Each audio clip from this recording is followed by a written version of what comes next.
ส่วนเรื่องราวความหูมันเดิมทุกท่านเนาะจังจากที่สองอาจารย์เพิ่นได้ให้ความหูมาแล้วเนาะซึ่งจะเป็น S1 S2 เนาะซึ่งข้าพเจ้าได้รับฟังตื่นเต้นดีเนาะมันน่าจะต่อยอดได้เรื่องความคิดเนาะมันเป็นวงกลมที่ยังแตกตาแตกใจเนาะแบบว่าตื่นเต้นฟังแล้วมันอยากลึงหลุดว่าซะเนาะในรูปแบบขององค์กรของเพิ่นเนาะแล้ววันนี้แล้วเฮาก็สิมารับฟังเนาะเรื่องข้อมูลเติมอีกเนาะไงก็หมดโอเคเนาะพักเบรกเมื่อกี้นี่เนาะ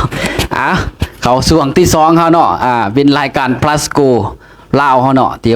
ยวกับการให้ข้อมูลเนาะให้ข้อมูลความรู้เรื่องราวของ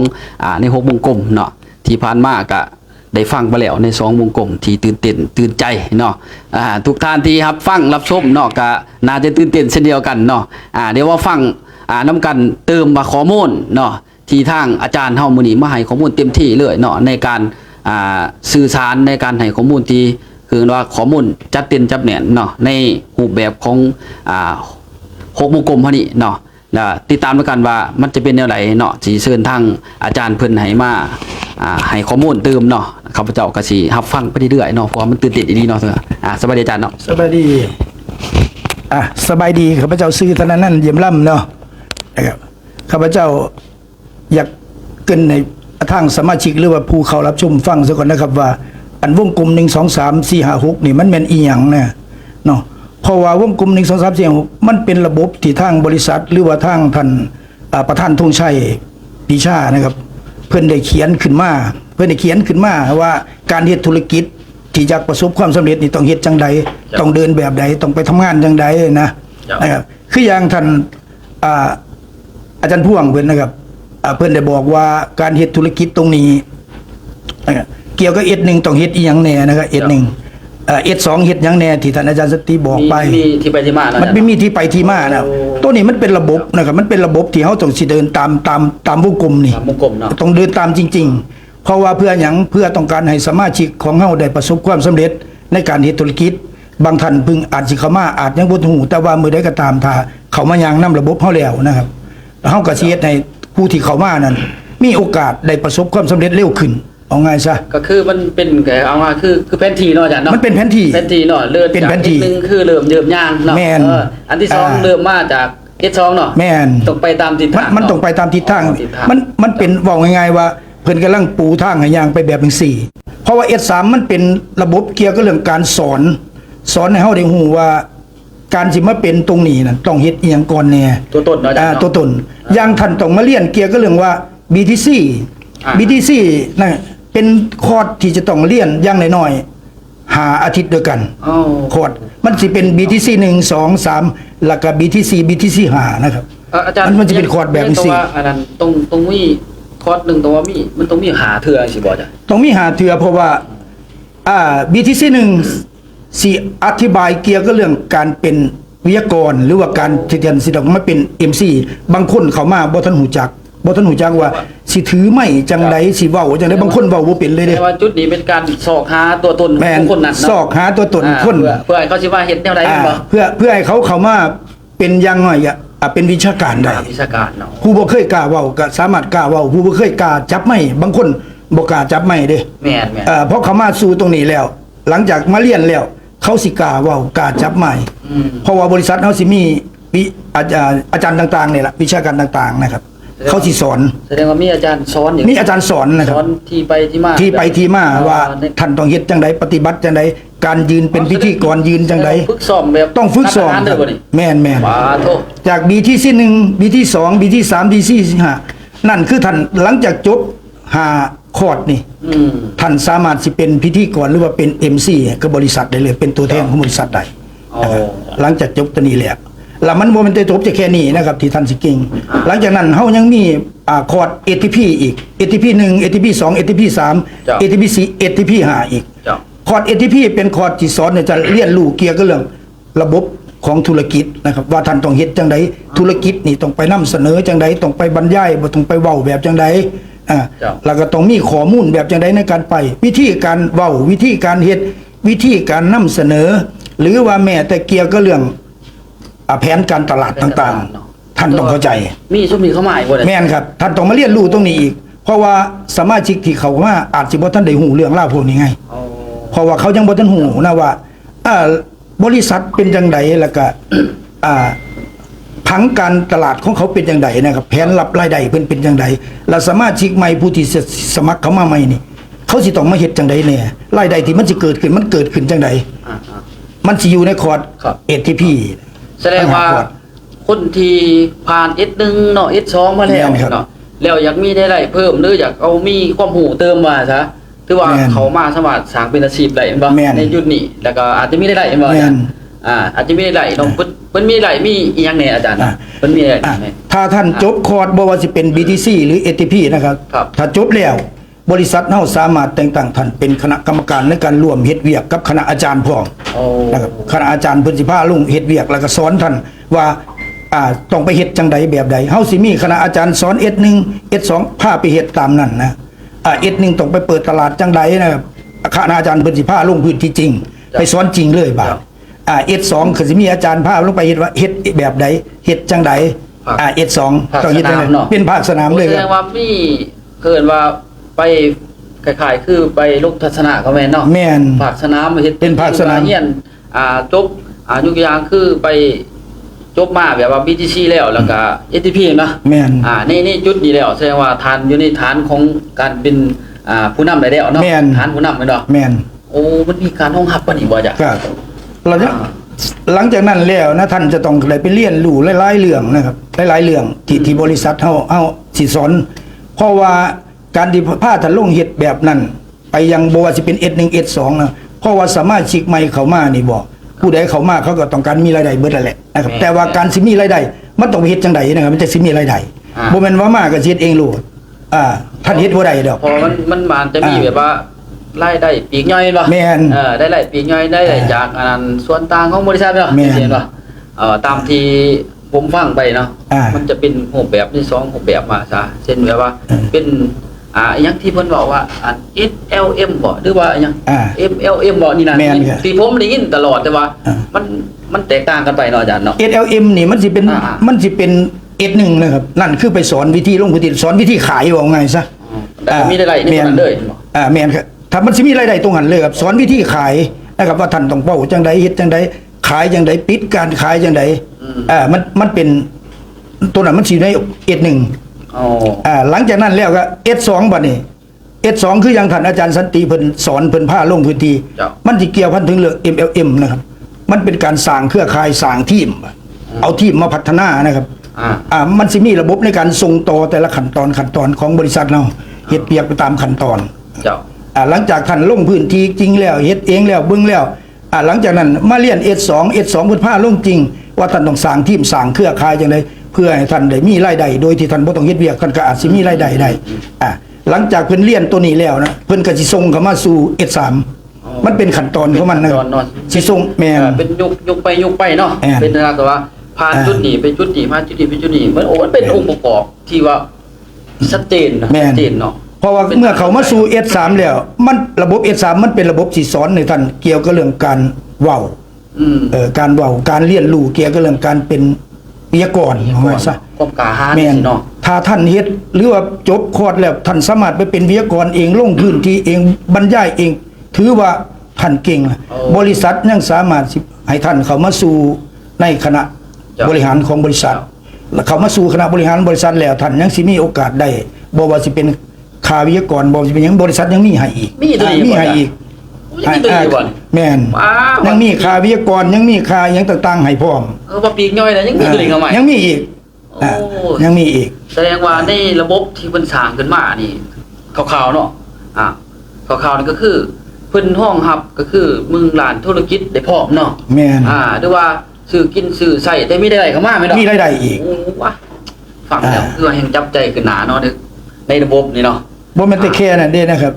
บริษัทยังมีหลายๆอย่างที่สิให้นะครับในหลายอย่างที่สิให้เพราะว่าบริษัทของเฮาสิมีให้เกี่ยวกับผู้ที่มีความรู้ความสามารถในการเป็นพิธีกรหรือว่าวิทยากร วุฒิ แม่นวุฒิตรงนี้ ตัวนี้ที่ว่าการที่เอาคนเข้ามาเนาะอาจารย์เนาะเอาคนเข้ามาแสดงว่าเพิ่นจะเบิ่งว่ารูปแบบในบุคคลนั้นสามารถพัฒนาได้บ่ใช่มั้ยบ่ คอร์สแต่ละคอร์สมันสิเป็นตัวขัด มันจะเป็นตัวขัดเลยว่า ตัวขัดเดิน ท่านจะเป็นผู้ซื้อหรือท่านจะเป็นผู้ขาย ครับ หรือท่านจะเป็นผู้ขยาย หรือท่านสามารถสิเขามาเป็นนักวิชาการของบริษัทได้คอร์ดแต่ละคอร์ดมันสิคัดคนให้เลย แยกเลยบ่ มันแยกให้เลย แบบเดียวกับพวกสีเนาะ แม่น แบบ ครับ พวกสีเขามันสิมีเขามีแกบมีห่ำ แม่น แล้วก็ มันสิเป็นแบบนั้น เขาเกรด A เขาเกรด B สิเนาะ แม่น โอ้มันสรุปแล้วฟังยังไงคือมันเป็นระบบโรงเรียนบ่อาจารย์เนี่ย มันเป็นระบบโรงเรียนเลย มันเป็นอะคาเดมีเลย เป็นระบบโรงเรียน อะคาเดมี่เนาะ ครับ เป็นระบบโรงเรียนเลย อืม ข้าพเจ้าเป็นคนไทยนะอยู่ในไทย แต่ว่าเป็นอย่างจังต้องเขามาเฮ็ดอยู่ในลาวเพราะว่า อ่า ข้าพเจ้าเบิ่งรูปแบบของบริษัทพัสโกลาวแล้ว บริษัทพัสโกลาวเป็นบริษัทที่บอกได้เลยว่า บริษัทอื่นบ่สามารถสิเฮ็ดแบบนี้ได้เนื่องจากว่าพัสโกลาวเป็นบริษัทที่มีรูปแบบระบบต่างๆ มีทั้งระบบในการเดินว่างระบบให้เลยครับว่าจะเดินแบบจังใดไปจังใดมาจังใด ชัดเจนเนาะอาจารย์ ชัดเจนครับเป็นชัดเจนเลยละรายได้มันสิเกิดจากจังใดก็ชัดเจนชัดเจนเลย เกิดว่ามีที่ไปที่มา มันมีที่ไปที่มา เนาะ แม่น มีเห็นสนชายสนขวาว่าซะมีหางมีหัวขึ้นมาแล้วเนาะ เพราะว่าผมเบิ่งแล้วบริษัทพัสกุลาวนี่สิ่งท่านประธานทุ่งชัยเพิ่นเก่งเรื่องการว่างระบบเพิ่นเก่งเรื่องระบบจริงๆนะครับแล้วเพิ่นก็สามารถอธิบายระบบให้ฟังถ้าเราฟังแล้วเฮาฟังเข้าใจเฮาสิฮู้เลยบัดนี้ว่า ระบบของเพิ่นนี่เป็นไปได้จริง ๆ แล้วก็ผู้ที่สิมาเป็นสมาชิกหรือผู้ที่เข้ามาร่วมธุรกิจของบริษัทพัสกุลาวบอกได้เลยว่าท่านเข้ามาแล้วก็ท่านสิมีรายได้แบบรวดเร็วเลย เพราะว่าท่านบ่สามารถเฮ็ดเองได้บริษัทผ้าเฮ็ดได้ 100% เลยบริษัทยังผ้าลงเฮ็ดพร้อม โอ้แม่กระทั่งมาแย่แล้วถามว่าบ่ได้คนเป็น 100%ก็สามารถให้ บริษัทเฮายัง บริษัท มีวิชาการลงซอยครับ ช่วย ลงซอย บัดนี้ขอถามอีกนิดนึงอาจารย์ไอ้ไหลเลยสิว่าไปช่วยเนาะทุกอย่างบริษัทไปช่วยมันมีไหลอีหยังเข้ามาที่ว่ามันเนี่ยจูงใจหรือว่าเฮ็ดให้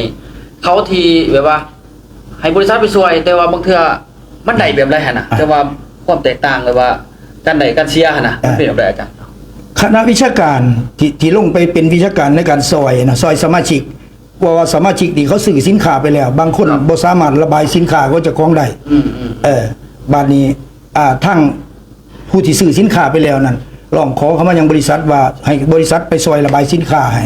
เพราะว่าเขายังบอกว่าท่านเก่งไงเขามาใหม่นะบริษัทเฮาก็สิมีคณะอาจารย์ลงไปซอย คณะอาจารย์ลงไปซอยส่วนรายได้ต่างๆนะของสมาชิกเฮาบ่ไปยุ่งนะครับของสมาชิกเขาสิบ่ไปยุ่งเขาสิได้ตามส่วนของเขาไปเลยนะครับขายกำไรบ่สิเป็นกำไรขายปลีกหรือมาลงคะแนนเอาในพังงานนะครับเป็นโบนัสในพังงานเฮาบ่ไปยุ่งตรงนั้นนะครับส่วนเฮาสิได้คือบริษัทเขาสิมีค่าส่วนต่างให้เป็นเปอร์เซ็นต์เขาเพิ่นสิคิดแต่เป็นเปอร์เซ็นต์ของค่าวิทยากรวิทยากรเฮาสิได้เป็นเปอร์เซ็นต์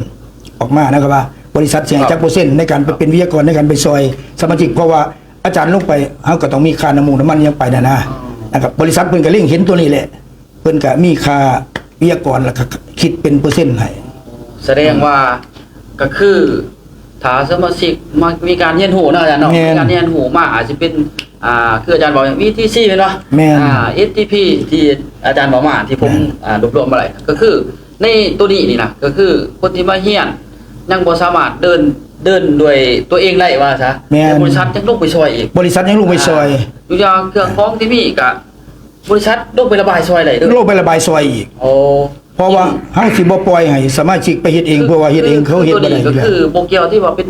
สมาชิกผู้นั้นสมาชิกคนเจ้าคนอ่อยบ่เกี่ยวที่ บ่เกี่ยวเลย ขอแต่ได้เขามาในองค์ประกอบ ขอเขามาในองค์ประกอบของเฮานี่ในระบบของเฮาไปซอยเลย อัจฉริยะปัญญาอาจารย์ แม่นเพราะว่าบ่แม่นจะไปซอยซื้อเฮายังสามารถเอาท่านก็มาเรียนรู้ไปเรื่อยๆเรียนไปน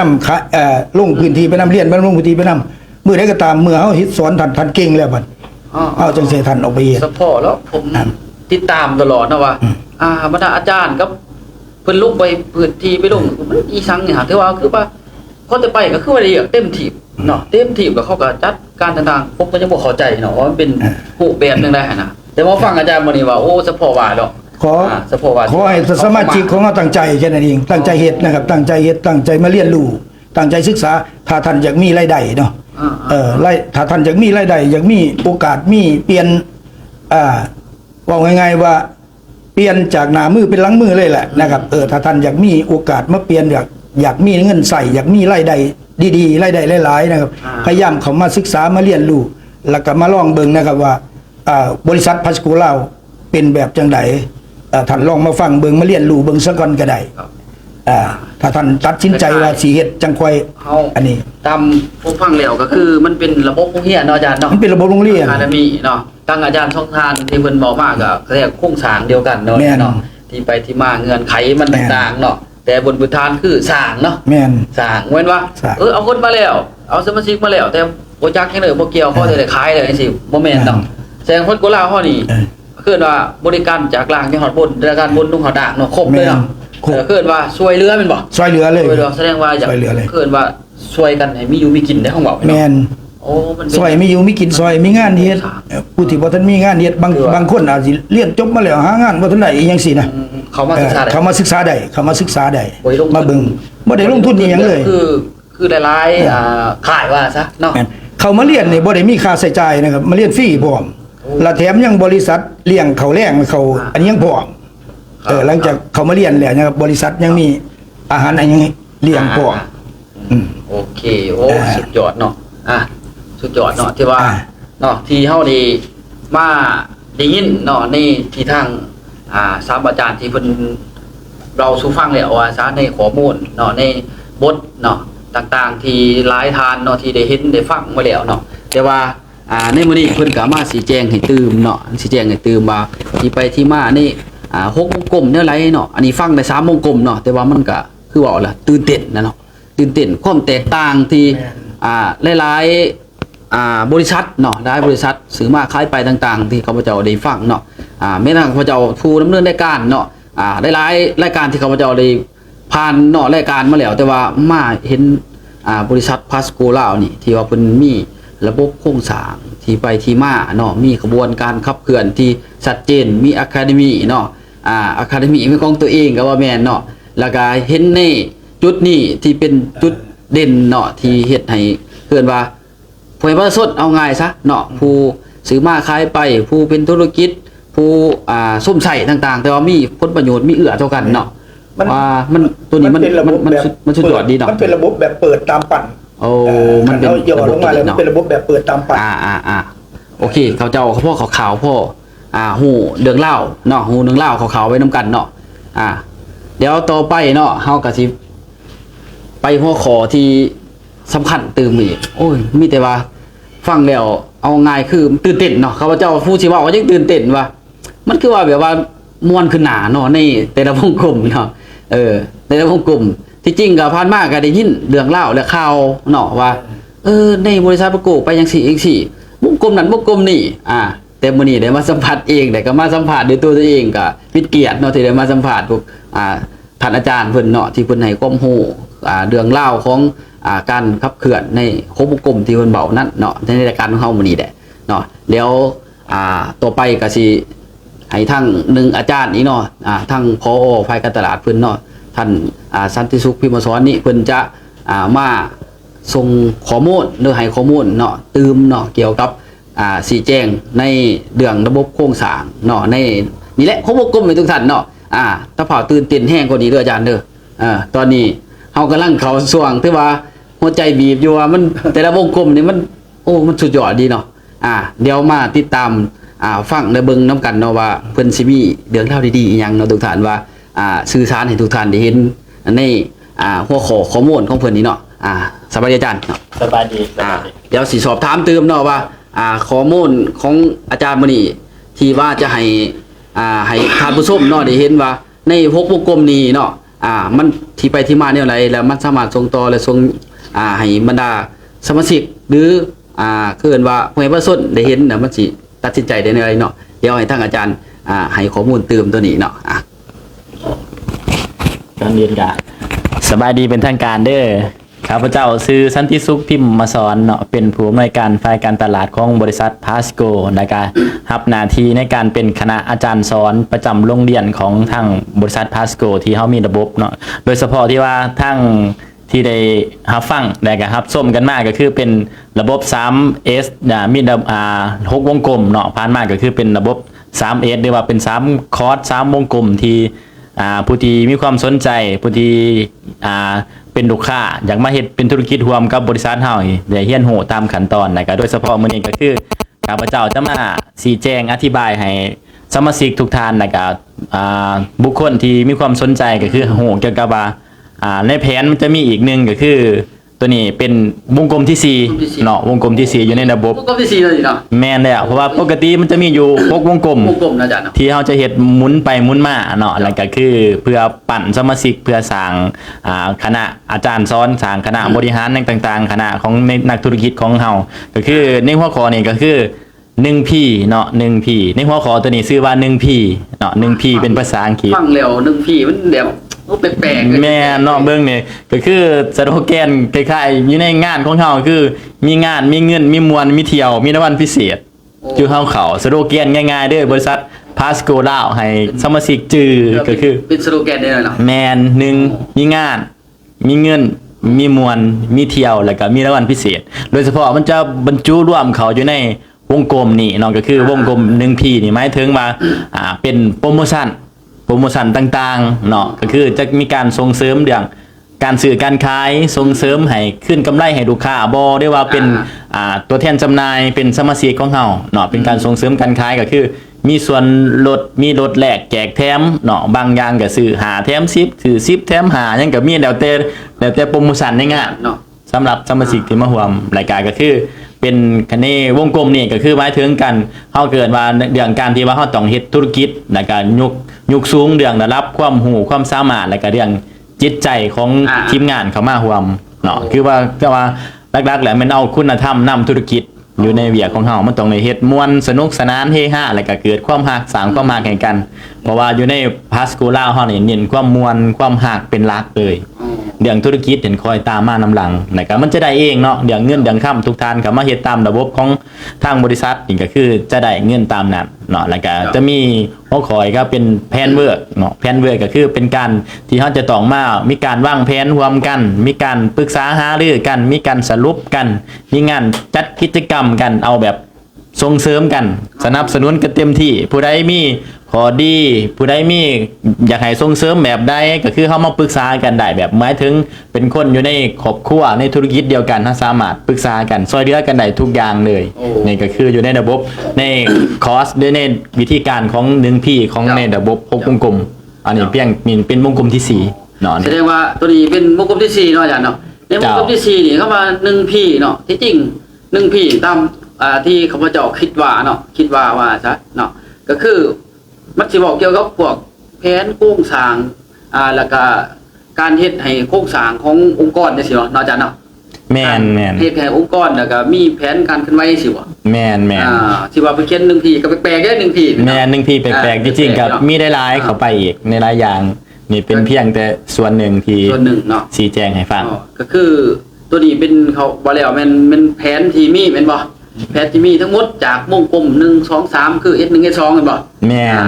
S1 S2 S3 สิเนาะแล้วก็ตัวนี้เป็นตัวร่วมในสิ่งที่มีบ่จ้ะแม่นตัวร่วมนี่ยังเป็นวงกลมที่4ยังอีก6ยังมีอีกแต่ว่าตัวนี้เป็นจุดที่อยากให้สมาชิกทุกท่านเข้าใจก็คือว่าเฮามีการส่งเสริมมีการสนับสนุนกันเต็มที่เนาะก็คือแล้วเฮาก็เฮ็ดโดยความ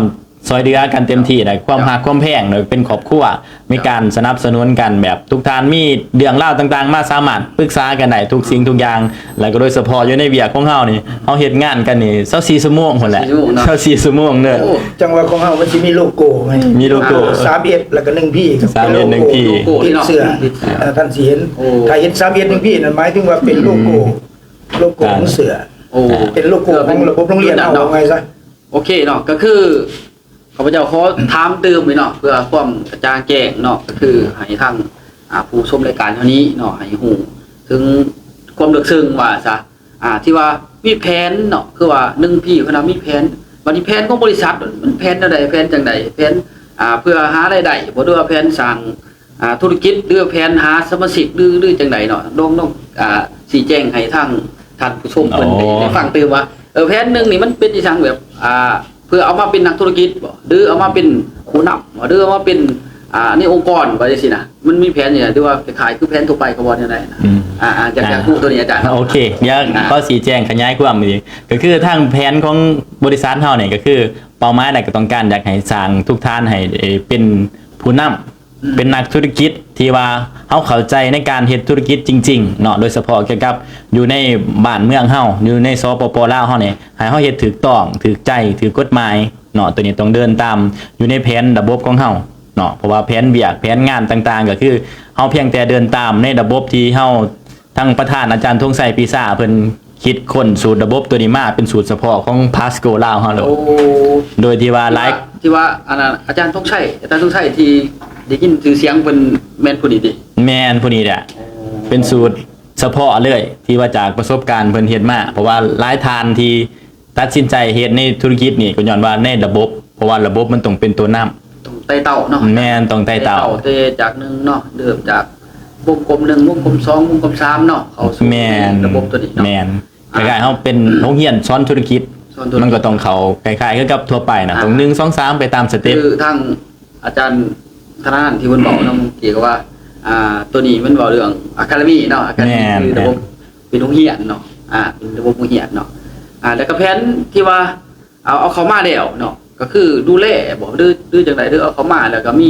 ไผรับผิดชอบต่างๆในนี้ในคำว่าแผนตัวที่เพิ่นบอกว่า1ปีนะ โอ้ เอาเขามาแล้วไผดูแลกันจังไดนี่นะหรือว่ามีเป็นทัพนักแข่งก็เลยหรือว่าเป็นนักแข่งคนนั้นบ่เกี่ยวกันเลยอาจารย์หรือว่าเป็นร่วมบ่ได้จังได๋นะ ร่วมเบิดเลยร่วมเบิดเลยเพราะว่าคืออย่างบริษัทเฮานี่เฮ็ดร่วมเลยส่งเสริมและก็สนับสนุนองค์กรสมาชิกแต่ละองค์กรแต่ละสายงานทุกอย่างคือร่วมหมดเลยเฮาจะบ่ได้มีแบ่งแยกว่าทีมนั้นทีมนี้สายนั้นสายนี้มีแต่ว่าร่วมหมดเลยก็คือเฮาเฮ็ดเพราะว่าในส่วนของบริษัทเราต้องเข้าใจว่าในส่วนบริษัทต้องบริการต้องส่งเสริมต้องเต็มที่กับทุกสายงานจะบ่มีการแบ่งแยกว่าสายนั้นสายนี้บ่ ว่าคนเจ้าคนข่อยคนต่ำคนสูงบ่เกี่ยวเนาะ บ่มี ลูกเจ้าร้านนายบ่เกี่ยวเลยเนาะ บ่เกี่ยวเลย สำคัญว่าเขามาแล้วเฮ็ดตามโครงสร้างของบริษัท ขอ เขา อย่าง เนาะ ตามระบบ โครงสร้างของบริษัทเดินตามนี่ก็คือเฮาดูแลตามนี่เนาะ แม่นนี่คือ เป็นแผนได้สิเป็นแผนโครงสร้างสิเป็นพัฒนาต่างเป็นเนาะอยู่ในจุดนี้เนาะ แม่นเนี่ย ก็ถือว่าฟังแล้วก็สุดยอดนี่เนาะสุดยอดนี่โครงสร้างที่ว่าที่เขียนมาเนาะ แม่น ทางแต่ละทานหมอมาข้าพเจ้าก็คือว่าเป็นที่น่าจับใจนะเนาะที่ว่าฟังสำเร็จก็ยังว่ามีจุดที่แตกต่างกับทั่วๆไปเฮาเบิ่งแล้วจุดที่แตกต่างกับทั่วไปเนาะปัจจุบันนี้คำว่าเอามาเนาะชัวร์เป็นแผนโอเคแล้วข้าพเจ้าสิจอดจีบตื้มอีกวันหนึงเนาะเพื่อให้ความชัดเจนเนาะเอามาแล้วอยู่อย่างเอามาแล้วมาเฮียนแล้วบัดนี้เฮ็ดจะได้คำว่าสิเป็นพัฒนาเนี่ยคำว่าเพิ่นว่าให้พัฒนาเกิดขึ้นหลายขึ้นอีกพัฒนามันแบบใดคำว่าพัฒนานะ โอ้ พัฒนาคำว่าแผนในจุดนี้นะ คำว่าพัฒนาก็คือความหมายว่าก็คือสมาชิกแต่ละทานเขามาเนาะอาจจะมีหลากฐานแตกต่างกันเนาะคืออันว่าเขามาบางคนก็มีทุนน้อยทุนหลายแต่ว่าบางคนบ่มีทุนบ่มีความรู้ความสามารถก็คือถ้าว่าเดินตามระบบของทางบริษัทเฮาก็คือมันจะเป็นการพัฒนาเทละคันแล้วก็ส่งเสริมให้เกี่ยวกับว่าการที่จะปั่นคนผู้หนึงนี่ให้ประสบความสำเร็จด้วยว่าให้มีได้รับนี่ก็คือมันก็ต้องมีการเรียนรู้และพัฒนาอยู่ในตามคอร์สต่างๆก็คือเดิน S1 S2 S3 แล้วก็มีP1 จังซี่แล้วก็มีวงกลมต่อไปมันจะเป็นการเรียนรู้ไปเรื่อยๆแล้วก็ส่งเสริมหลักการในการที่เฮาจะต้องเฮ็ดธุรกิจแบบนี้เพื่อว่าการจะเฮ็ดธุรกิจมันต้องมีความรู้ความสามารถแล้วก็พร้อมที่จะเรียนรู้ก้าวไปนํกันแต่ว่าบริษัทก็คือจะพร้อมสนับสนุนทานทุกทานเต็มที่เลยเนาะพร้อมสนับสนุนเต็มที่แสดงว่าในคำว่าพัฒนาจุดนี้ก็คือมันจะเริ่มก็คือในองค์กรของพลัสโกนี่มันมีแบบเงินเดือนน้ำบอหรือว่าเป็นสั่นตำแหน่งหรือแนวใดมีเกิดว่าบุธินะพัฒนาตัวนี้ที่เข้ามาเพื่อต่อยอดในแต่ละขันเป็นว่าจังแม่นแล้วก็ในเมื่อผ่านการเรียนน่ะมันจะทางบริษัทเฮาจะมีทั้งเป็นบุธิให้เนาะเป็นคุณวุฒิเป็นตำแหน่งให้แล้วก็จะมีเงินสนับสนุนประจำตำแหน่งเนาะบางทีว่าเฮาขึ้นมาฮอดกันตำแหน่งสูงสุดต่างๆของบริษัทต่างๆก้าวขึ้นตามขันเนาะจะมีหอดเงินเดือนให้มีเงินเดือนมีเงินออเซลให้มีเงินเดือนให้แม่นเริ่มสูงเงินเดือนบัดนี้แฮงดูดกันเริ่มแม่นดูดในบริษัทเรามีอยู่2ตำแหน่งเด็กตำแหน่งนึงเป็นตำแหน่งงานครับตำแหน่งงานอีกตำแหน่งนึงเป็นตำแหน่งเงินตัวนั้นถ้าผู้ใดมีรายได้หลายมันก็ไปตามตำแหน่งตามตำแหน่งตามบทบาทหน้าที่แต่ว่าถ้าเป็นตำแหน่งงานแต่ตำแหน่งงานมันก็ไปตามคุณวุฒิหรือว่าตามสิ่งที่เจ้าเฮ็ดได้อย่างท่านสามารถมาเป็นคณะกรรมการมาเป็นคณะบริหารมาเป็นอย่างใดเลยเป็นตำแหน่งในงานบอกไงซะตัวนี้ครับแสดงว่าในจุดที่ เอาเห็นเนาะ1พี่นี้เป็นวงกลมที่4เป็นจุดที่เกิดว่าองค์ประกอบในการสร้างรายได้ในการสร้างองค์กรเนาะเพอมันมีแผนคืออาจารย์บอกว่า1พี่อย่างแผนเบิกบ่ที่ว่าเนาะในจุดนี้เนาะมันก็มีงานฮับเกียรติยศบ่มีงานกินดอกกินเดี่ยงบ่ที่ว่ามีแผนทุกครั้งแบบเดียวกับเปลือกภาครัฐบ่คล้ายๆกันแม่นเนาะโดยเฉพาะของเฮานี่มีการจัดกิจกรรมส่งเสริมกันก็มีการมอบรางวัลพิเศษมีการมอบใบต่างๆอย่างต่างๆนั่นก็คือเกือบว่าทุกอาทิตย์เด้อโดยเฉพาะเป็นแรงวันเสาร์อยู่ที่สำนักงานสำนักงานพาสโกลาวเฮาอยู่บ้านแก้วสัมพันธ์อยู่แฟนซิปหมอนี่ม่วนกันทุกแม่นเนาะเพราะว่าเฮาม่วนกันเนาะคือว่าสโลแกนเฮาก็คือมีงานมีเงินมีม่วนเนาะม่วนกันนี่จากตัวนี้เนาะแม่นบ่นี้จากตัวนี้โอ้ยคักดีเว้ยหน่วยเฮาห้องนํทำเพลงกันบ่ว่าจะเป็นอยู่สำนักงานเฮาหรือว่าจะมีงานเลี้ยงต่างๆอยู่ที่เฮือแพต่างๆมีการทั้งเฮือแพอยู่ปากเซ่เองบ่ได้ว่าอยู่จำปาสักบ่ได้ว่าสถานที่อื่นๆที่เฮาไปเนาะพาทีมงานพาสมาชิกไปม่วนงานตัวนี้มันเป็นงานสำหรับบอกง่ายๆว่าสร้างความสมัครสมานสามัคคีกับกลุ่มกับหมู่คณะกับสมาชิกมันต้องเกิดว่าจุดต่อความสามัคคีเนาะการรอล้อมเนาะนี่ให้องค์กรยังอยู่เนาะเอามาแล้วก็ถือแล้วบ่มันเป็นอะคาเดมี่เนาะมันก็ต้องพัฒนาแล้วมันต้องเป็นสำคัญมีคณะวงดนตรีเพชรเมืองเรามีอีกบ่นี่แม่นป้าถูกมีมวลเลยวงดนตรีจังก่อนจ้ะเพชรเมืองเราตัวนี้เพื่อห้องทำจังตัวนี้สำหรับคณะที่มีพรสวรรค์เรื่องการเป็นนักร้องต่างๆตัวนี้บ่ได้แม่นสามารถมาเป็นนักร้องประจำวงได้เลยเขามาในจุดดีกว่านี้แม่นสามารถมามวลมาเที่ยวได้ครบไปเลยแสดงว่าอะคาเดมี่มันอะคาเดมี่อะคาเดมี่เนาะสุดยอดเลยคุณร่วมได้ซั่นเนาะร่วมเลยผู้ใดอยากจ้างไปในงานแต่งงานบวชงานขึ้นไปได้เลยโอ้เป็นกันเองบ่ล่ะค่ะเป็นกันเองโอ้ยเนาะบ่แม่นแต่แค่นั้นคืออย่างสมาชิกซื้อปุ๋ย15 ตันบริษัทเฮาก็สิส่งวงดนตรีนี่ไปลงเล่นในฟรีเลยไปฉลองให้เลยมีตัวนี้อีกบ่นี่มีตัวนี้อีกฉลองให้แล้วบ้านนี้เป็นเรื่องใหญ่นะบ้านนี้เฮ็ดแล้วบ้านนี้ฉลองป่านอาหารฉลองให้เลยแบบบ่ได้จ้างอีเลยดิบ่ได้จ้างหยังเลยมีแต่คือก็ว่าถ้าสิเฮ็ดแบบใดเฮาไปเสพให้ไปโฆษณาให้บอกยังไงว่าผู้ที่ซื้อปุ๋ย15 ตันหรือ30 ตันนี่เป็นถือว่าเป็นอันนั้นเท่าใดเลยนะเป็นเขาเอิ้นหรือว่าสิเป็นสาขาเฮาก็ได้นะเป็นสาขาเป็นตัวแทนจำหน่ายเฮาได้เฮาก็สิเอาวงดนตรีนี่ไปฉลองไงแล้วก็เปิดสาขาเปิดอันนี้เลยถือว่าสโลแกนที่เข้าทางเลยเนาะเข้าทางแสดงว่าทั้งประธานบริษัทนี่เพิ่นคือวิสัยทัศน์บ่ธรรมดาวิสัยทัศน์ไกลแห้งสุดยอดมันป่วยนะมองลำปีช่วงปีน่ะเพิ่นมองเห็นอนาคตจากสู่ลูกสู่หลานสู่เลนสู่หลอดบ่ได้เนาะเอาตามมาเบิ่งมุมมองว่าซะเนาะฉะนั้นเพิ่นมีของวงดนตรีเนาะหรือว่าเพิ่นจ้างบ่เพิ่นจ้างมาหรือว่าเป็นของตัวเองเป็นวงดนตรีของเพิ่นเองเลยครับเพิ่นเฮ็ดของเพิ่นเองเลยเพื่อเฮ็ดขึ้นมาเพื่อซอยในกิจการของบริษัทนี่แหละกิจกรรมต่างๆใส่วงดนตรีของเพิ่นเองเนี่ยนี่ผมนี่สิสมัครมาเป็นนักร้องได้อยู่ได้ไม่มีปัญหาเลยเอ้ยเนาะบุคลิกดีหน้าตาดีเนี่ยคันขี้หายเพิ่นก็บ่เอานะเนี่ยท่านบ่จ้ะเพิ่นบ่เอาได้คันขี้หายผมสิผ่านอยู่บ่กันเนี่ยนี่เนาะสิผ่านอยู่ดอกเบิ่งแล้วก็สิคือพระเอกหนังน้อยนึงโอ้ยดอกคือว่าโครงสร้างมันธรรมดานะเฮามาเบิ่งแล้วเนาะในการเอิ้นว่าไต่เต่าเนาะการไต่เต่าคือว่าเป็นเส้นเข็มทิศก็ว่าแม่นเนาะที่ไปที่มาเป็นลายแท่งก็ว่าแม่นเนาะตกไปในรูปแบบเนาะรูปแบบที่เพิ่นบอกง่ายๆว่าถ้าเข้ามาพาสโกลาวครบวงจรตามสโลแกนเลยตามสโลแกนก็ลูกสารโอ้ค่ะมีครบมีงานมีเงินมีมวลมีเที่ยวมีโอ้ยครบในหันเรียบร้อยครบจบในบนเดียวครบจบในบนเดียวเลยโอเคเนาะที่จริงหันเพิ่นมีอยู่6วงกลมเนาะที่ว่าข้าพเจ้าได้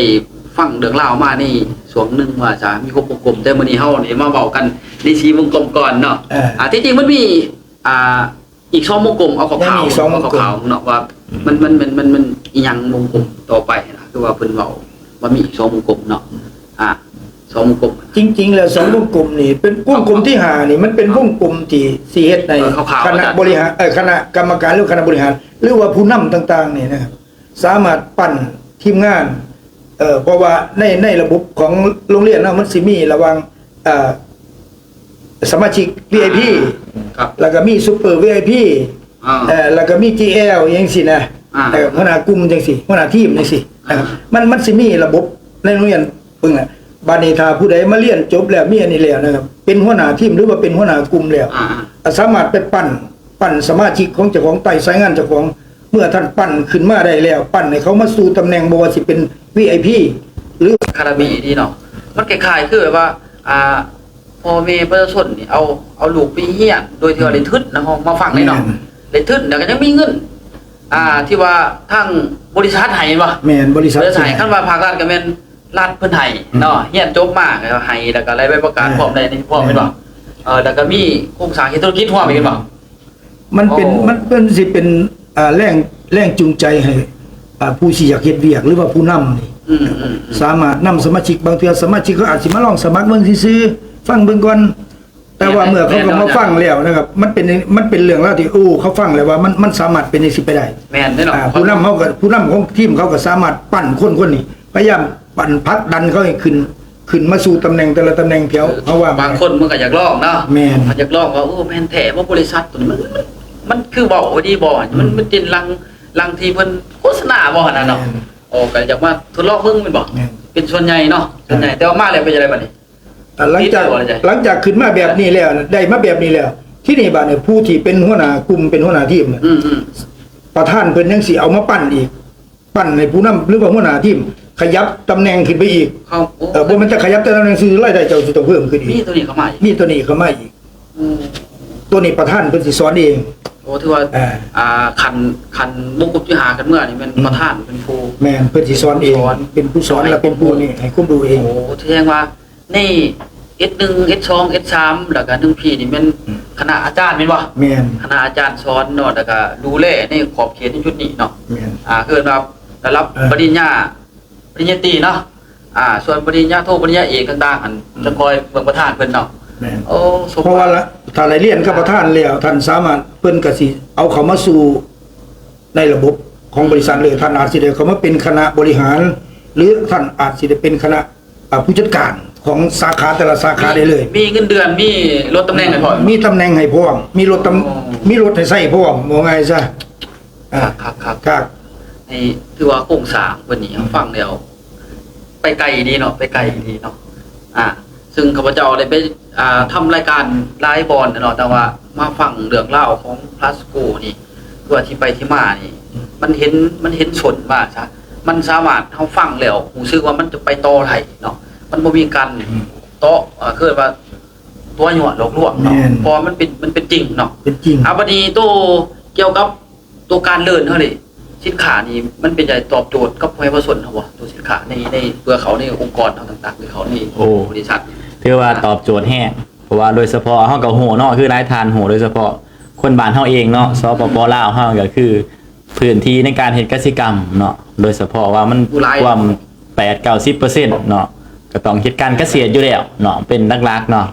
ก็คือเฮาเพราะว่าบริษัทพาสโกลาวเฮานี่นำเข้าเกี่ยวกับเป็นปุ๋ยเนาะคือคือปุ๋ยเก่าเกษตรนาโนเนาะมีทั้งแบบชนิดเม็ดและก็ชนิดหน้า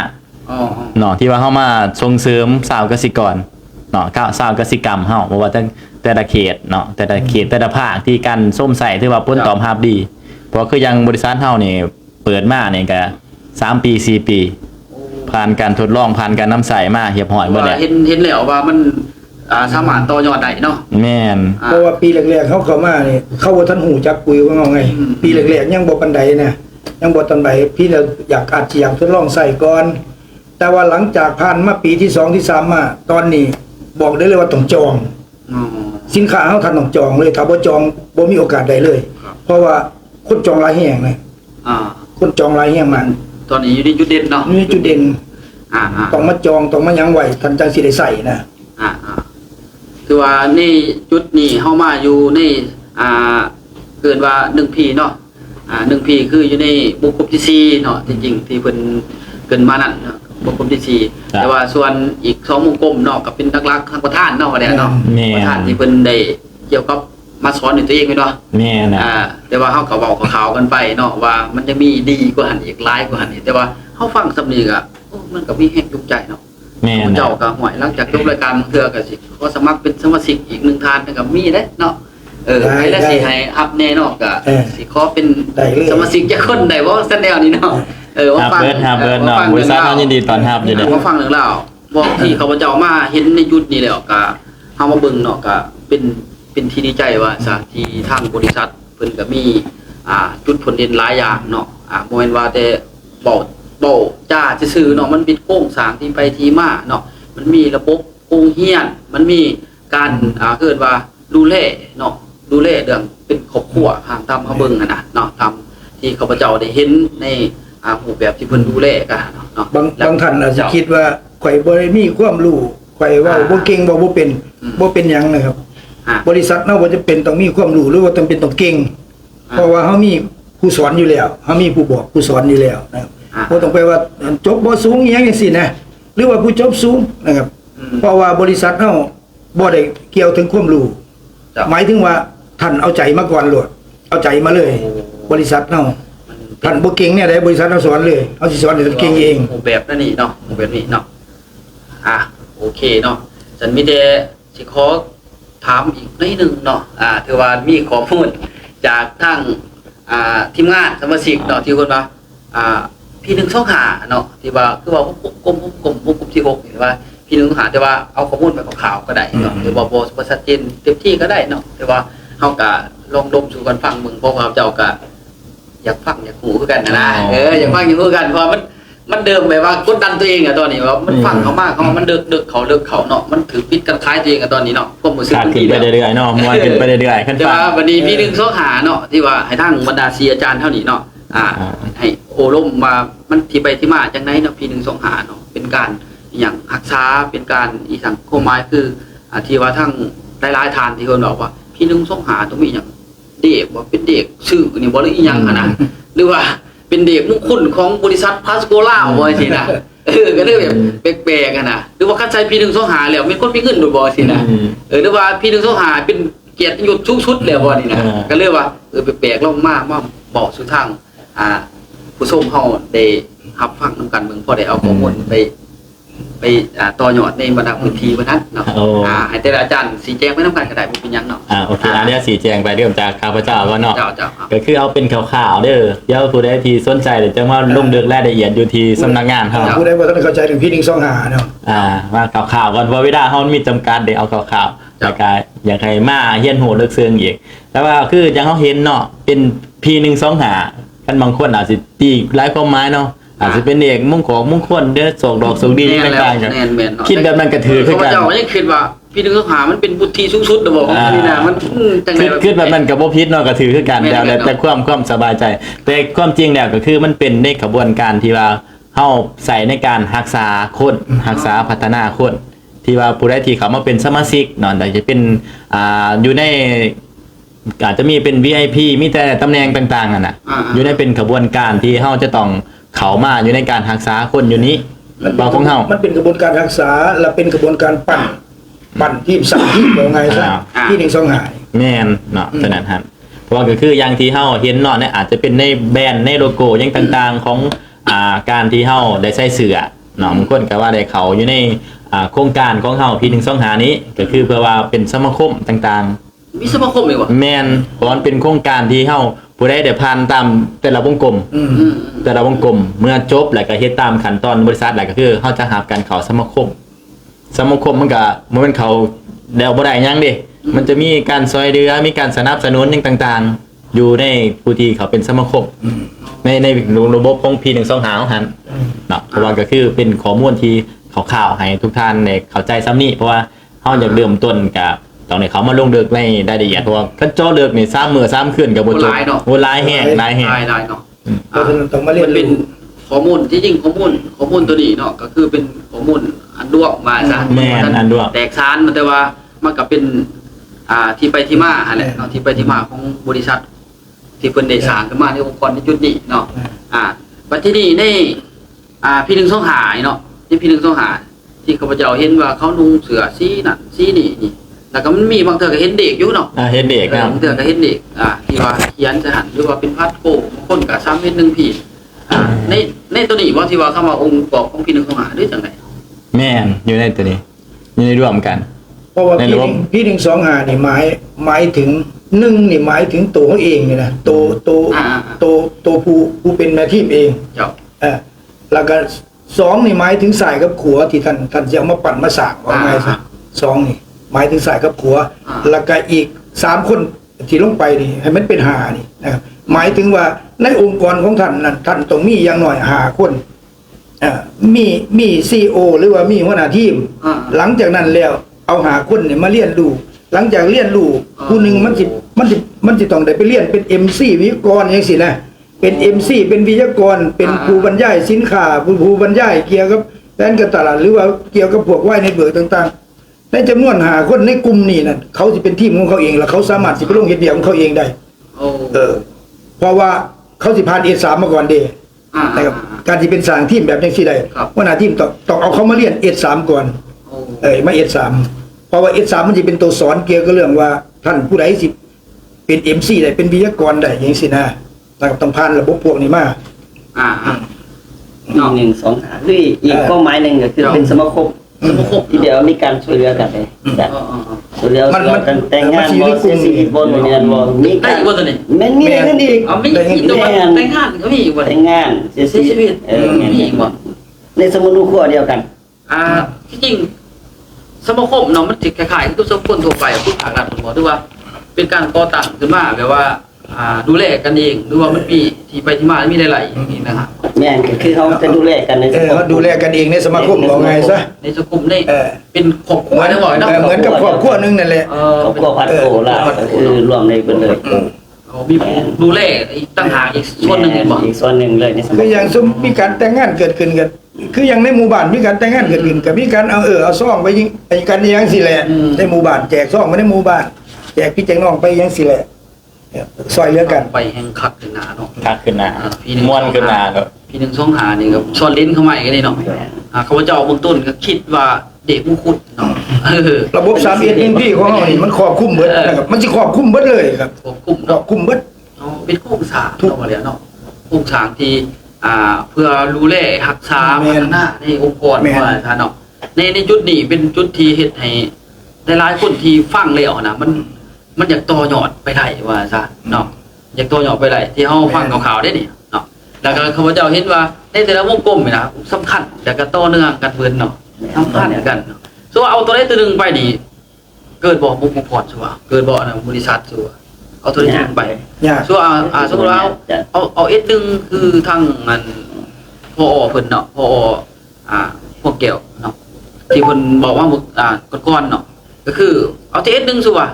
มันสิไปต่ออะไรบ่หรือว่าตรงในจุดนั้นอย่างเดียวมันพัฒนาไปต่ออะไรบ่ซั่วมีอันนั้นไปบ่ได้วงกลมนี่ต้องในขาดอย่างใดอย่างหนึ่งบ่ได้แสดงว่ามันเป็นเส้นเลือดใหญ่เนาะแหละเนาะมันต้องเดินไปท่านจังสิประสบความสำเร็จว่าไงซะถ้าท่านมีแต่S1ก็แค่ซื้อมาขายไปก็ซ้ำเป็นผู้ขายกำไรขายปีกธรรมดาซื่อๆก็คือจุดนี้ถ้าว่าขาดตัวใดตัวนึงไปก็คือเป็นเส้นเลือดตัวนั้นคือว่าขาดไปหมดเนาะมันก็อยู่จุดนั้นย่ำเท่าเลยเนาะอยู่หั่นแหละเนาะแต่ละปีแต่ละเรือนอยู่หั่นนี่เนาะ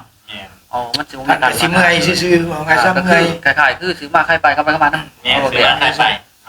นี่ความแตกต่างก็มีเนาะเฮาไปเห็นก็แฮงว่ายิ่งชัดเจนขึ้นเนาะในระบบตัวนี้เลยในระบบตัวนี้เนาะก็คือหลายๆท่านเนาะก็น่าจะฮู้ในรูปแบบเนาะในองค์กรของพวกเพิ่นเนาะในการเฮ็ดธุรกิจเนาะในการเฮ็ดธุรกิจที่พัดกูเนาะก็มีหลากหลายเนาะเฮาเบิ่งเนี่ยมีหลากหลายเนาะซึ่งข้าพเจ้าก็เลยหัวข้อมาเบื้องต้นก็แปลกใจอยู่เนาะมาเบิ่ง1คืนเนาะก็คือว่าสิเอาสิถามจังได๋สิมาเว้ากันจะได้หั่นน่ะเพราะมันเป็นโครงสร้างที่แบบแปลกๆหั่นน่ะS1ที่ข้าพเจ้าก็บ่เคยเห็นจักเทื่อเนาะเอาเพราะว่า S1 แล้วก็มีเปิดเรื่องพอกลัดบ่แล้วก็เอาเอกสารไปยื่นเนาะเอกสารไปยื่นเพื่อไปโรงพยาบาลเนาะโรงพยาบาลร่วมกับภาครัฐอาจจะเป็นทางของการกสิกรรมหรือว่าอะไรเอกสารทางเบื้องแผนกต่างๆเนาะตามที่ข้าพเจ้าฟังทางอาจารย์เป็นสื่อสารออกมาว่าจ้ะเนาะหลังจากนั้นก็ค่อยลงไปแต่ละบ้านเนาะมีการนัดหมายเนาะหรือว่าจัดตามเมืองแม่นบ่ตามเมืองเป็น OPP คือเพิ่นเว้าเนาะผู้ทรัพย์ส่วนนี้ก็ข้าพเจ้าก็สิฝึกหลายเนาะก็บ่เข้าใจปานใดเนาะแต่ก็กับพยายามเนาะข้าพเจ้าก็สิพยายามศึกษาไปนำเรื่อยอยู่ในจุดนี้ว่าจ้ะเนาะต่อมาก็เพิ่นเว้าว่าS2 เนาะ S2 นี่ก็คือหลังจากเพิ่นลงบางพื้นที่เนาะก็คือไปเอาความกับภาครัฐเดียวเพิ่นคือการตามแม่นบ่ที่ทางอาจารย์สันติเนาะเพิ่นได้สื่อสารออกไปว่ามี S2 นี่เพื่อยังเพื่อไปตามลูกค้าภายหลังที่ลงไปแล้วเนาะโอ้ลงไปแล้วเพื่อเอาลูกค้ามาเป็นลูกค้าประจำนะเขามาเป็นสมาชิกแม่นบ่เพื่อยังเพื่อให้ไปเที่ยวนำแม่นบ่เพื่อเขามาเพื่อมีหลายๆตื่มเนาะตามที่เพิ่นสื่อสารมาเลยเนาะตามที่สื่อสารมาทางอาจารย์สันติภาพรเพิ่นก็ได้ให้ข้อมูลเฮาถือว่าก็ชัดเจนเนาะเรื่องที่ว่า S2 นี่เนาะในการเบื้องต้นเนาะในการที่ว่าพัฒนาเบื้องต้นต่อมาคือเพิ่นS3 ที่ทางอาจารย์ธนันเนาะธนันเยี่ยมดำนี่ท่านผอเพิ่นนี่เนาะก็คือเพิ่นก็สื่อสารคือกันว่าใน S3 นี่แม่นสัมพันธ์จาก S2 มาเนาะก็คือเกี่ยวกับการสร้างปั่นต่างๆช่วงนี้เอาคนที่เกิดว่าสอบค้นหาเนาะค้นหาว่าบุคคลที่มานั้นเป็นแบบใดเนาะเป็นแบบใดที่จะเอามาพัฒนาได้บ่เป็นคนเอาง่ายขึ้นเว้าภาษาบ้านเฮาก็คือผู้ใดที่เก่งเรื่องเว้าเนาะก็เอามาให้เว้าคนว่าเนาะเก่งเรื่องเอิ้นเอนเตอร์เทนต่างๆก็เอามาเป็นเอนเตอร์เทนต่างๆเนาะหรือว่าเก่งเรื่องนิติกรรมเพิ่นก็เอามาเรื่องตัวนี้แสดงว่าตัวนี้เป็นตัวค้นหาบุคคลจริงๆเนาะตัวนี้เนาะตัวที่3นี่มันก็คือเขามาอย่างที่เพิ่นบอกว่าโอ้เบอร์พีจีเนาะเบอร์พีจีจังซี่เนาะเบอร์พีจีเขาพเจ้าบอกตัวย่อเนาะเขาพเจ้าบ่จักว่าอีสังเนาะทุกท่านเบอร์พีจีเพิ่นจะไปเคลื่อนไหวเนาะลงเคลื่อนไหวไปยังไปมีไปงานใหญ่บ่เป็นงานใหญ่เนาะเป็นคอร์สอีกคอร์สนึงเบอร์พีจีนี่เป็นคอร์สอีกคอร์สนึงเนาะที่แต่ว่าโรงเรียนเฮาสิอยู่ทางอุบลทางประเทศไทยเนาะต้องขับไปฟังนั่นขับไปฟังนั่น2วัน1คืนนึงคอร์สนี่ต่อมาแล้วก็แม่นเอามาสู่บริษัทเฮาแม่นบ่เพื่อยังเพื่อมาเฮียหยังBTC บ่ฮัก BTC คือว่ามี5ว่าสิบ่มี5คอร์สอีกตัวนี้มันเอามาฝึกสอบแบบการทหารได้เนาะของหมอเนาะฝึกสอบแบบการทหารเลยว่าไผเก่งเรื่องไหนแม่นบ่คนที่บ่กล้าบอกก็ว่านอกจากเขามาศึกษาให้เป็นคนกล้าหาญกล้าสื่อสารกล้าเว้ากล้าตัดสินใจในสิ่งที่ประจังหน้าว่าซะเนาะจากคนซื่อๆแต่กลับมาเป็นคนที่มีการปรุงแต่งเกิดขึ้นเนาะก็คือเอาง่ายคือคนบ่จักแต่งโตมาพัดโกมาเขา BDC แต่งโตเป็นเบาเป็นยิ้มเป็นหัวเป็นบริษัทเฮาบ่ได้พัฒนาแต่ความรู้อย่างเดียวเฮาพัฒนาบุคลิกของคนครบเลยเนาะครบเลยคือจบเป็นเสร็จตัวนี้แล้วก็แม่นSTP เห็นป่ะที่ทางSTP นี่แม่นให้ความรู้เกี่ยวกับด้านธุรกิจแบบนี้แม่นอีกค่าคนบ่ตัวนี้นี่ราคาคอร์สเข้ามาศึกษาอีกเนาะตัวนี้เนาะมาเรียนรู้อีกส่วนนักเรียนต่างๆก็เต็มเนาะอาจารย์เนาะเต็มคือว่าเป็นช่องทางเฮ็ดธุรกิจดีๆเด้เนาะช่องทางเฮ็ดธุรกิจดีๆเนาะจังว่าหลังจากตัวนี้ก็ต่อยอดก็คือทางผอเนาะผอสันติสุขเนาะเพิ่นก็ให้ความรู้เนาะให้เรื่องราวเกี่ยวกับ1Pเนาะตัวนี้เพิ่นว่าแผนเนาะว่าแผนว่าเป็นจังซั่นจังซี่เนาะแผนเพิ่นก็คือเอามาเพื่อหยังเพื่อขึ้นแผนให้มีหลายๆเนาะขึ้นแผนโครงสร้างเฮ็ดธุรกิจร่วมกันแม่นบ่ตัวนี้ที่ข้าพเจ้าสรุปให้เด้อทุกท่านเด้อเพราะว่าในการที่เพิ่นเอามาเป็นสร้างแผนนี่เป็นหยังเพื่อให้องค์กรของแต่ละทีมเนาะเติบโตอาจารย์เนาะพอหลังจากมาพัฒนาแล้วก็เกิดว่าเอามาปั่นมาพัฒนาตัวนี้ก็เป็นตัวบ่เกิดแห่งมิตรภาพนะมิตรภาพเพราะมีงานกินเลี้ยงพร้อมมั้ยเนาะมีโปรโมชั่นมีโปรโมชั่นมีเที่ยวยังพร้อมได้นี่บ่มีเที่ยวมียังพร้อมอยู่ได้นี่เลยซื้อสินค้าได้เที่ยวเลยแม่นบ่ไผมาร่วมเป็นสมาชิกเป็นเอาให้เป็นครอบครัวฮัดโกแม่นบ่แล้วก็เฮ็ดให้บุคคลนั้นสามารถเปลี่ยนชีวิตได้เนาะแม่นฟังเบามากกดดันเลยเนาะม่วนอย่างอารมณ์มันอยากค้างเลยเนาะอารมณ์อยากค้างเลยเนาะหลังจากนั้นก็จึงมีอย่างเพิ่นบอกว่าวิธีมิตรชิกไว้อย่างนี้แหละตามเพิ่นบอกเนาะBP นี่แหละข่าวๆไปทุกท่านเนาะที่ว่ามีประธานบ่ที่ว่าเพิ่นมีการสิสอนแต่ว่ามื้อหน้าจะได้มาสัมภาษณ์ทางประธานไปอีกคือนึงเนาะเพราะว่ามันเป็นความรู้ที่อยากให้ทางผู้ชมได้เห็นได้ฮู้ได้ฟังได้สัมผัสเนาะเพื่อยังเพื่อว่าบ่ได้เนาะในอนาคตอาจจะเป็นทางลูกทางหลานที่เรียนจบมาที่บ่มีเวียกเฮ็ดงานทำเนาะได้มาเห็นมาสัมผัสเดี๋ยวก็อยากมาเรียนรู้เนาะเพื่อยังเป็นต่อยอดด้านครอบครัวเฮานี่แหละเนาะหรือว่าเป็นการสร้างชีวิตใหม่ของ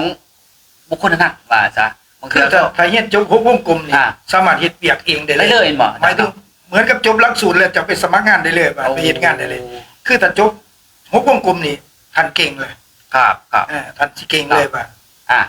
นี่คือที่ไปที่มาเนาะทุกท่านเนาะที่ไปที่มาของบริษัทพาสโกลาวเนาะที่ทางคณะของเพิ่นเนาะก็ด้วยแล้วได้มีบุธิทุกคนเนาะที่ว่าสามารถสื่อสารให้ความรู้ทุกท่านได้ว่าซะตามที่ข้าพเจ้าเข้ามาเนาะสัมผัสมือหนึงเนาะเพิ่นได้นี่เนาะทุกท่านมาสัมผัสว่ามันสามารถต่อยอดได้บ่เนาะแต่ข้าพเจ้ามาสัมผัสแต่ว่าพวกเพิ่นล้วนแต่คนที่มีความรู้ความสามารถเนาะผู้ใดที่บ่ทันเข้ามาเนาะในพาสโกลาวเนาะก็สามารถต้องเข้าไปติดต่อไปสอบถามแล้วเพิ่นก็มีเฟซมีไลน์ต่างๆมีเบอร์ต่างๆเนาะเขาไม่เยี่ยมบริษัทเราก็ได้ เขาไม่เยี่ยมบริษัทเพิ่นก็ได้เนาะบริษัทเรามีกาแฟเสิร์ฟมีขนมให้กินมีน้ำกินให้กินนั่งตายให้เนี่ยบ่ได้คิดตังค์ โอ้ มันกินฟรี ฟรีเลยบ่ ฟรีเลย นี่คือว่าสุดยอด ใจ เนาะ ดี มีแต่เตรียมโหลดทุกท่านเนาะคันว่าผู้ใดเขามาส้มเนาะมาส้มเกี่ยวกับรายการของเฮามื้อนี้เนาะมาเห็นแล้วเนาะแล้วก็เขาไปเบิ่งเขาไปฟังเนาะจะมีความสนใจเนาะก็สามารถเข้ามาติดต่อหรือเข้ามามาถามได้ว่าซะในจุดที่80มอเนาะหลัก2นี่เนาะเป็นจุดที่บริษัทเพิ่นตั้งอยู่เนาะแล้วก็มาเห็นหลากหลายเนาะกระทั่งอาจจะมาเห็นทางประธานก็มีบ่ได้แต่ว่าต้องเบิ่งนะเพิ่นบ่น่าจะได้อยู่บันไดเพราะว่าเพิ่นมีคิวงานหลายเนาะสิเป็นเบื้องธุรกิจร่วมหรือสิเป็นเรื่องภาครัฐเพิ่นก็ได้ไปร่วมในแต่ละแขวงว่าซะอาจจะไปประชุมแล้วก็บินไปอยู่เวียงจันทน์เพิ่นเนาะไปประชุมเรื่องบินข้ามประเทศไทยไปร่วมบอร์ดใหญ่จังซี่นะเพิ่นก็เพิ่นบ่ได้อยู่เอาง่ายซะแต่ว่าถ้าว่าไผมาเห็นก็เป็นโชคดีอีกทีนึงว่าซะเพราะว่าเพิ่นเป็นผู้เขียนโครงสร้างด้านได้ก็ได้ อยู่ทีมงานใดท่านสามารถสมัคร ทั้งอาจารย์พวกแก้วทั้งอาจารย์สันติเนาะทั้งอาจารย์นั่นเยี่ยมล้ำเนาะทั้งอาจารย์สันติสุขเพิ่นพร้อมที่จะรับทุกทานเนาะมาเป็นในองค์กรหนึ่งเดือนครอบครัวหนึ่งใดในบริษัทพาสโกลาวนี่เนาะสุดท้ายเนาะทุกท่านเนาะก็คือมาช่วงรายการสุดท้ายแล้วเนาะภายหลังที่เฮาได้มาโอ้ร่วมกันเนาะก็ม่วนชื่นกันไปแล้วก็อะไรของปู่กันไปเนาะก็เพิ่นก็ให้บรรดาข้อมูลต่างๆที่เราเห็นว่าด่วนแล้วแต่มีความสำคัญทั้งนั้นเนาะว่าสิเป็นเฮ็ดเวียกทางภาครัฐหรือสิเป็นทางเอกชนเนาะแต่มันก็มีความรู้ที่สอนเด่นเข้าไปเนาะก็ตัวใดที่ดีก็เฮาก็สามารถจับประยุกต์ไปนำใช้ในชีวิตการอยู่หรือความเป็นจริงได้เนาะตัวใดที่บ่ดีเฮาก็ตัดทิ้งมันเป็นเรื่องที่ความเป็นจริงในสังคมเนี่ยเนาะอันใดที่มันสามารถไปต่อยอดได้เฮาก็เก็บกลับกันไปเนาะอันนี้ก็ฝากไว้นำทุกท่านเนาะแล้วก็สุดท้ายในรายการของเฮานี้เนาะก็คือปุ๋ยนี่ก็คือปุ๋ยเฮาเกษตรกรของเป็นปุ๋ยน้ำจังซี่เนาะที่ว่าเห็นเนาะก็พญาอินทร์2 NC บ่นี่แล้วก็ปุ๋ยน้ำเนาะแต่ละสูตรมันก็มีเนาะแต่ข้าพเจ้าก็เกินไว้มันก็บ่สามารถชี้แจงให้ทั้งหมดเนาะเพราะว่าเดี๋ยวใครสนใจยังจังเข้ามาสอบถามในเพิ่นกับบริษัทอีกทีนึงเนาะเพราะว่าเพิ่นจะมีทางผู้จัดการหรือทางสมาชิกต่างๆหรือผู้ดูแลต่างๆที่สามารถสื่อสารให้ทุกท่านให้ข้อมูลได้ชัดเจนตื่มเนาะข่าวให้เห็นใน2รายการเฮาตัวนี้เนาะก็มีแต่สุดท้ายฝากอีกตัวนึงเนาะให้ทุกท่านเนาะภายหลังที่เห็นในรายการเท่านี้เนาะก็ให้ทุกท่านเข้ามากดติดตามเนาะกดติดตามกดไลค์เนาะหรือว่าแชร์ต่างๆให้เป็นกำลังใจให้กับ2ของเฮานี่เนาะ2พาสโกลาวนี่เนาะเพื่อว่าให้เป็นกำลังใจในการดำเนินรายการต่อไปเนาะเพื่อให้ความรู้ให้ทั่วถึงทางบ้านเนาะหรือว่าทางต่างแดนว่าซะเนาะตัวนี้ก็เป็นการดีพร้อมในการส่งเสริมพัฒนาประเทศชาติของเฮาเองนี่แหละทุกท่านเนาะบ่มีไผดอกที่ชี้คิดลบในประเทศชาติบ้านเมืองตัวเองเนาะมีแต่อยากให้พัฒนาไปร่วมๆกันเนาะ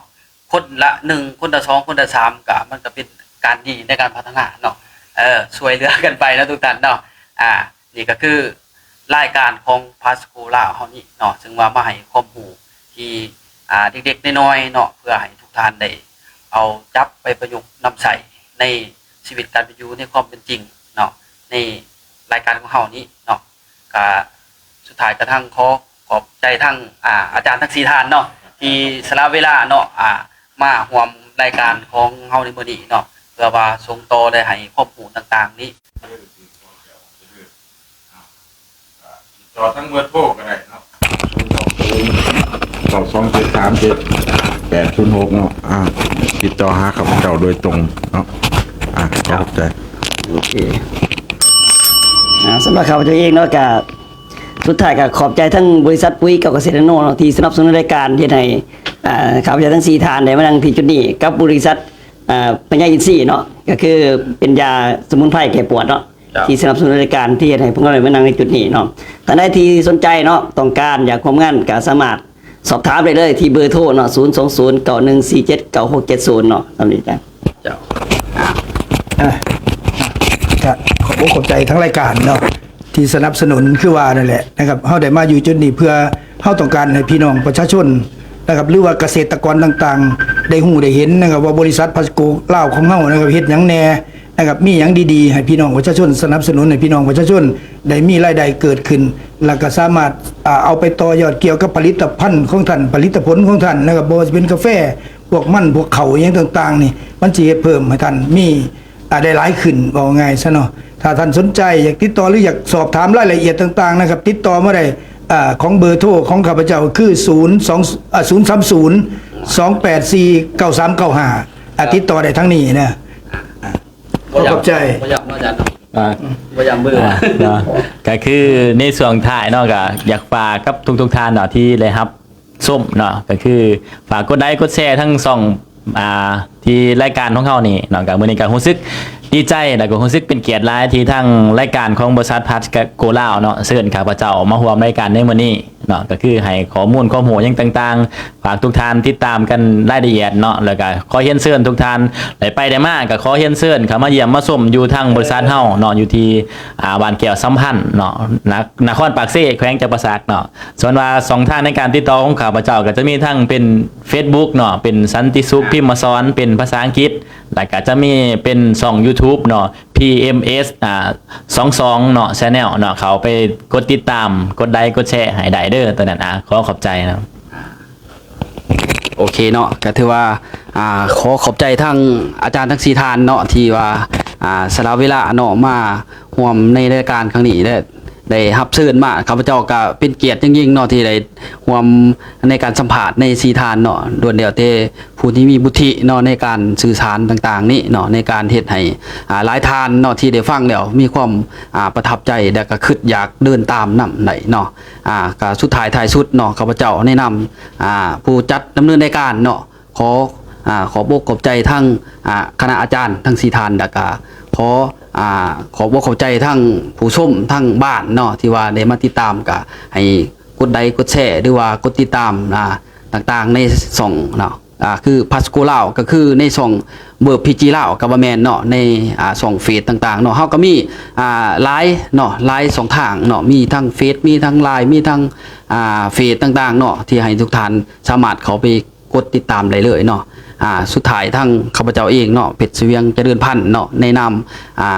ของผู้ดำเนินรายการในมื้อนี้เนาะก็พร้อมด้วยทั้งคณะอาจารย์ของเพิ่นเนาะมื้อนี้ก็ขอกล่าวคำว่าเนาะสบายดี สบายดี